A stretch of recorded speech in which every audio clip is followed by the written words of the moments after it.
Would a former member of the British royal family have saved the TV series The Crown from severe embarrassment?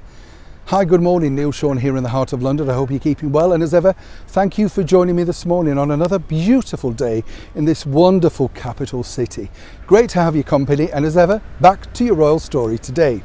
Now, as we know, The Crown, the TV series which depicts, well, non-historical events all about our British royal family, has become a huge success for the streaming giant Netflix.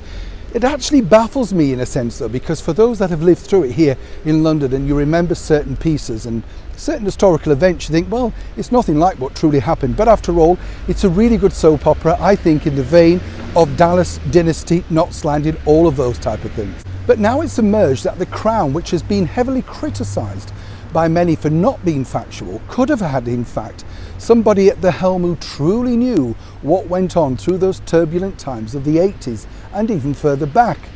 But according to that particular person, they declined. Now, we don't know why they declined, but it does seem rather foolish because the people that they've had advising the TV series are royal authors who basically perpetuate on gossip and myth. That's how they make their money. So it does seem really strange that when someone from the royal family comes forward and says, well, you know, okay, I'll help you. But perhaps this is the reason. Now, one of my all-time favourite roles is the fun-loving Fergie, otherwise known as Sarah Ferguson, Duchess of York. She's great fun, and whatever people may have thought of her in the past, she's made her mistakes and obviously moved forward.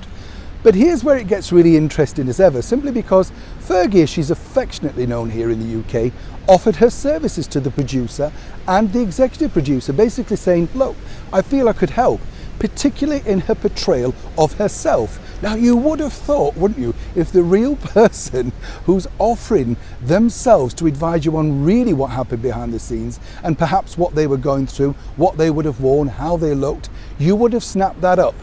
But according to the insiders on The Crown, they politely turned her down, simply because, of course, well, this is my theory, they wouldn't want the truth getting in the way of a very good soap opera story.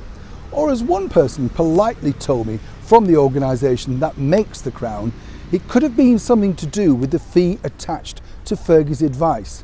Whichever way, I do feel that they missed a trick by not actually signing up for advice a real-life member of the British royal family.